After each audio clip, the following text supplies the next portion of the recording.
welcome to Asian Pulse TV, an informative and resourceful station. I'm your host Manbir Randhawa, and today we are broadcasting from the unceded territories of Silvertooth Nation, Musqueam, Kwantlen Nation. We feel very blessed for the generosity of the First Nation people who allow us to share this traditional and ancestral land with them, to live, laugh, and grow. Government of BC has declared a state of emergency for the wildfires in BC, especially in Kelowna and West Kelowna. The chief of West Kelowna in his statement said that it seems like he has been fighting these fires for 100 years. What the fire department did in the last 48 hours of constantly trying to put these fires out. Guru Nanak Food Bank in Surrey and other locations are asking for donations to be given out to the fire affected areas. So if you would like to call them or if you would like to donate, just give them a call and ask what is required. Only then drop off the non-perishable food items to the food bank. Currently, they are looking for school supplies for the kids from the grade 1 to 12. There are 700 parents who have registered for school supplies only, so please give generously. The harsh reality today is the high cost of housing and food, which is affecting parents' capability of spending on their kids' school supplies. It's time to take a short break. We'll be right back after we hear some words from our sponsors. Thank you, sponsors. We have in our studio Harman Pandher, Board of Director of Such, and with him is Dr. Poonam Khachar, outreach worker, to talk about the work of Such. Let's have a look. So today in our show, I have two special guests that made their way to our studio, and that is something very important we'll be talking about today. And what we're going to be talking about, Such, South Asian Community Hub. This organization started around 2 years ago, if my memory remembers correctly. But now this organization has grown and they have received some funding as well. So that's what we're going to be talking about. How could this organization be able to help South Asian youth, South Asian community, and talk about homelessness and talk about mental health? All those things this organization deals with it. And in the studio, I have Dr. Poonam Khatkar? Kuchar, sorry. Yeah. Poonam Kuchar. And then with Harman Pandher, he has been here many, many times. And he's a board of director, and Poonam is frontline worker. So welcome to both of you. Oh, thank you for having us. Thank you, Camilla. Okay. So let's go back and reinvent where we left off last time. That talk about Such. Those people that have no idea about what Such is. Yeah. Talk about the organization. Well, I could start it off, and then Poonam, like you said, is doing the work on the front line. So I'll talk about just the organization in general, like you said, too. Even it goes back even a few years to its origins of Such, when organizations, nonprofits came together. They wanted to work in an integrated way to serve the community, to help people get the services they need in a culturally appropriate manner, in language they speak. We were focusing in Surrey, especially in the Newton area, where we found there was a growing street entrenched community. Homelessness was on the rise. There were people suffering from alcohol addictions and substance abuse, but they weren't getting the help they needed. And there was economic issues of poverty. And so we began this organization called Such, and working together with the government. We're working with the Ministry of Social Development and Poverty Reduction, people who need income assistance. They have kind of a direct connection through us because we're working directly with the people in that office in Newton. And then now, what has happened is we have been working for a couple of years, but now we have funding from the Ministry of Mental Health and Addictions. And we received a grant that will see us through for at least a year. And thanks to that grant, we've been able to hire outreach workers who are on the front lines, like Dr. Poonam, and to connect with the community and actually go and find clients who need help and see them through the whole process of navigating the system, getting the services. So I'll turn over to her to talk about what she has seen out So there. are you still based in Newton? Because there were a lot of issues, like you mentioned, when you started the organization, there were a lot of youth. They didn't have a place to sleep or eat, and they were on the streets. So you are still based out of Newton area. I think we're because that's where we saw the greatest need that wasn't being addressed, and there were other services available, like for example in the Wally area or other parts of Surrey, but Newton was a little bit neglected, and a huge concentration of South Asian community, and so we will help wherever it's needed in the Greater Vancouver area, and people contact us, and we won't turn anyone down, but we're focusing on that area. And I know that's where Poonam has devoted a lot of her efforts in that area. Yes, okay, now to you. So, since I have joined South Asian Community Hub, before that I was volunteering with different organizations like One Voice Canada, Soro Optimist Surrey Delta, then Say No to or to Eliminate Domestic Violence. So, as soon as I joined such, I have got so many clients from different organizations. Previously, I was not aware of it, that how to help them. We were doing on our level. But as soon as I joined such, I got to have so many resources because we are connected with ministry, we are connected with government. So we know that from where we can take those resources to help these clients. And because we are into helping into mental health issues and addiction, which I can say that in our community, it's a big denial for that. People, they don't want to accept mental health issues, they don't want to accept about addiction. So as soon as we have started working on that, we found that okay, we need to convince them that you have resources, you can take help from different organizations, different community partners. So yes, we are working together with different community partners, and the kind of cases are coming, it gives goosebump to you. Like people, they are not aware of it, that what they are going through, what their loved ones are going through. But definitely now we are there to help them.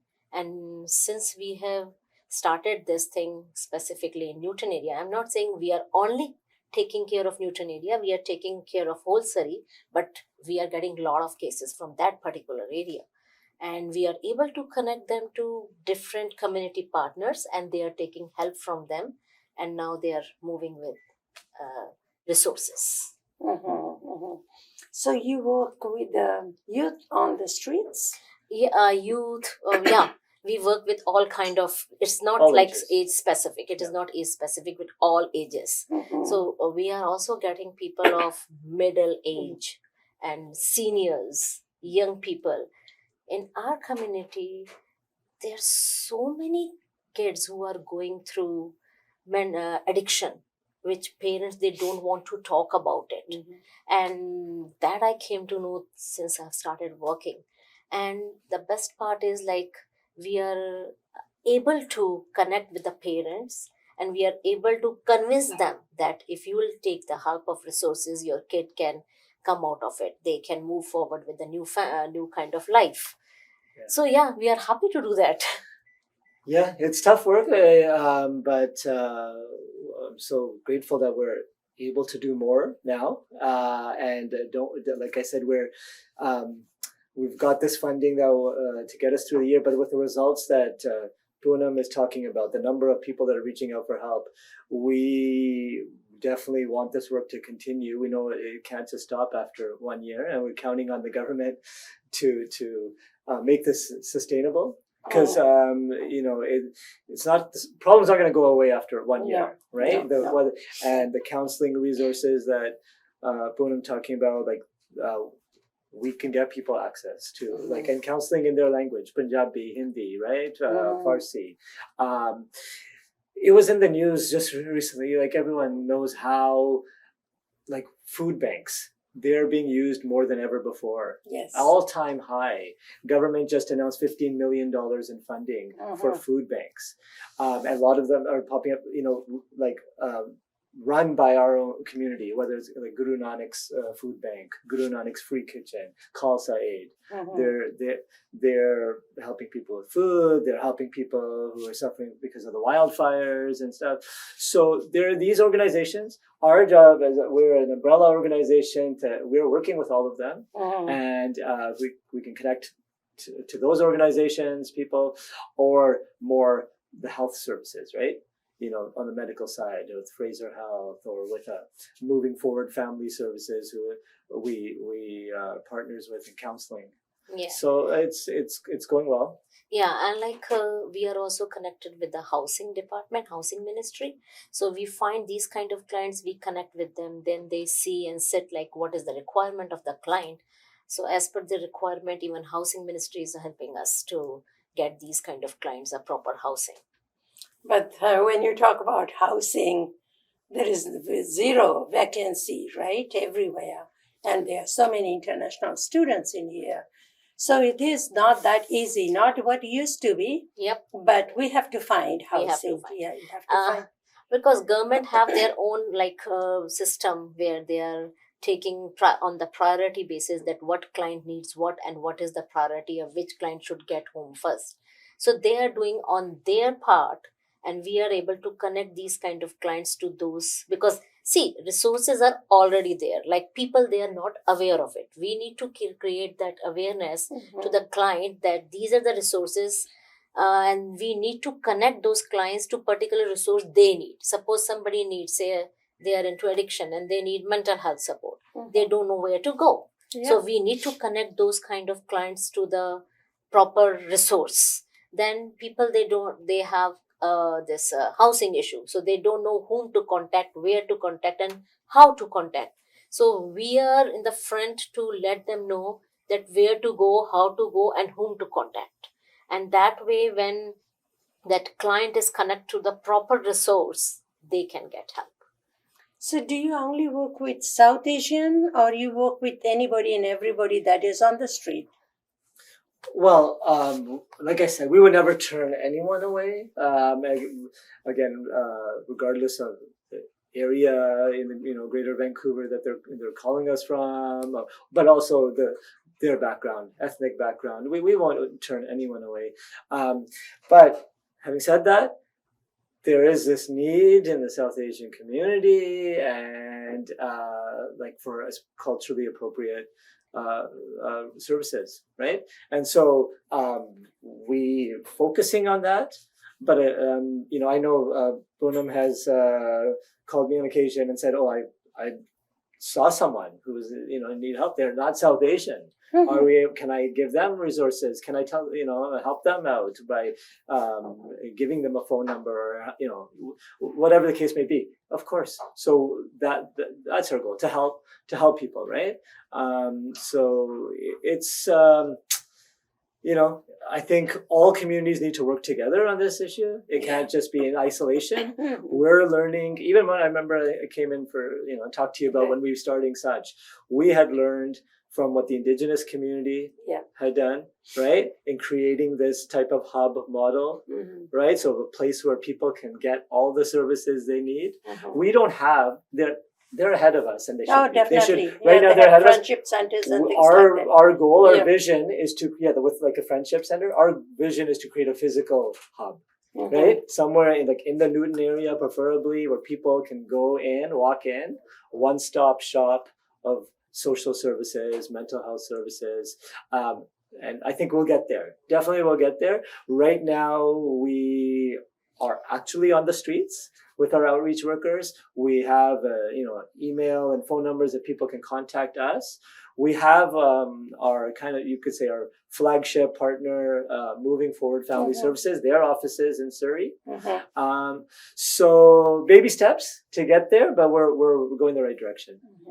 Yeah, main thing is to create awareness. The Yeah. problem is like with our community, they are not aware of resources and they have a big denial in whatever they are doing. The they stigma, want to, stigma is- yeah, that stigma is there. And specifically for males, like they don't want to talk about their mental health. They don't want to, because like, okay, the conditioning is going on for these kind of people is you should not cry. You should not tell your problem to anybody. You are a brave man. Man doesn't cry. So these kind of stuff comes in front of us when we deal with community, and we are able to crack that, and we are able to go into that, and we are able to make them understand that anybody or everybody can need mental health help. So we are able to do that with the help of our co-workers and directors. They are guiding us and we are able to reach there.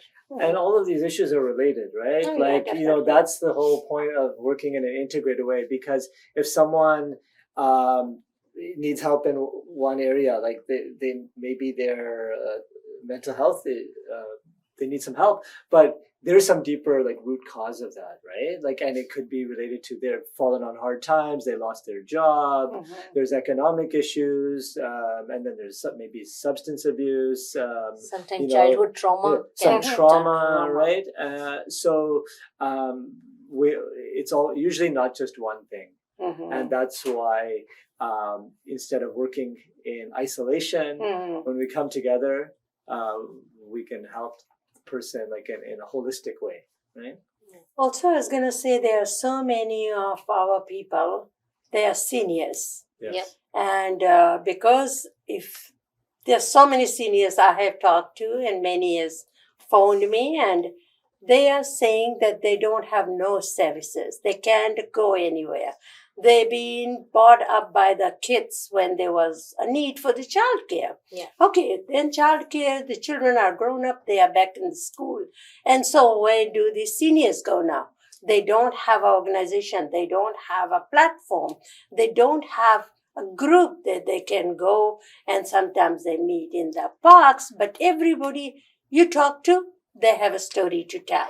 Okay, so for this thing, what we are doing as an outreach worker, we are going to the community walk kind of stuff to different parks. Yeah. So what I do, I'll tell you, like I'll just sit there and listen their conversation. And as soon as they talk about something, that is the point where I can go and talk about it, that how we help our community and what are the resources are there.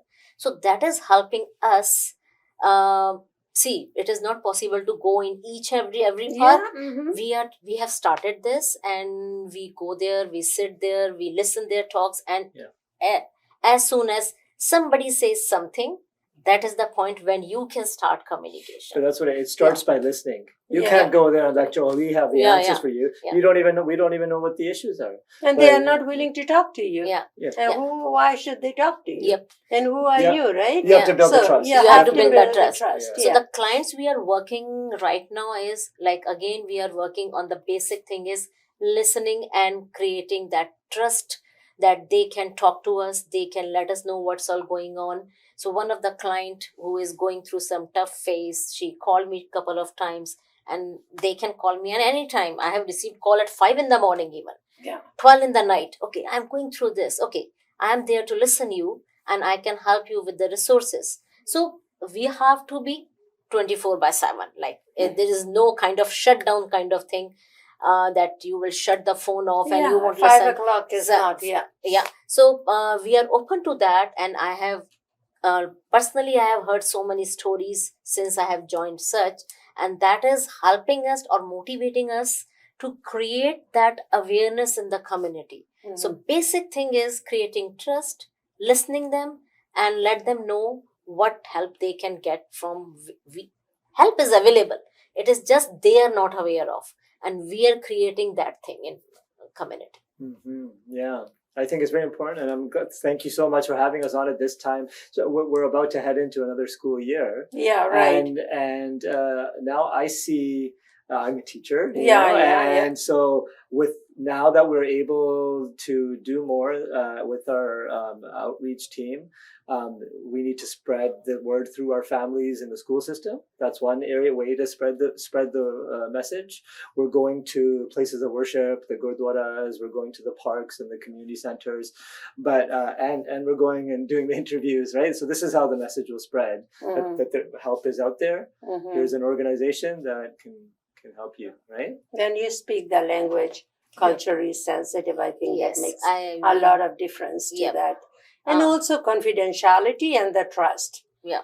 You know, whatever they're disclosing It is, yeah. you're not going to be telling their parents or the kids that are home for seniors and all that. So it's very, very important when you are doing one-on-one counseling or talking to them, the trust has to be trust there. has to be there. Like Yeah. they should be, when they're speaking, they should have that confidence on us that okay, this lady will not tell anything outside, or my team workers, they are telling to anybody. They should have that trust. So we speak Punjabi, Hindi, even I can speak little bit of Urdu, Mhm. and then Rajasthani, because my background is from Rajasthan. Okay. So I stayed in Gujarat too, a little bit of Gujarati. So I'm able to crack that communication thing and able to get what they want to tell us. Mhm. Yeah, we also are very proud. Like one of our board members is very active in the Muslim community. So we are building those bridges. Muslim community, Hindu community, Sikh community, because it's again Everybody we're else. all together in this. Yeah. Yeah, and we are making kind of trying to get to meet to different universities level, because we are getting clients from universities too, Yeah. and we are able to connect them to the right resources. Mhm. So right now, as soon as school, colleges and universities will reopen, we are going to the different universities. So in fact, even students should be aware of if they are getting some problem or they are having some issues, or their friends or families have some issues. They can let us know and we can help from there. Mhm. Because if you see youth or young people who are in the universities, sometimes they are open and they are able to tell that my father is going through this, my mother is going through this. They don't want to talk. We want help from them. So I can be there to help them through the Yeah. child or through the student. Mhm. So youth is definitely doing good in that, and they are helping us too.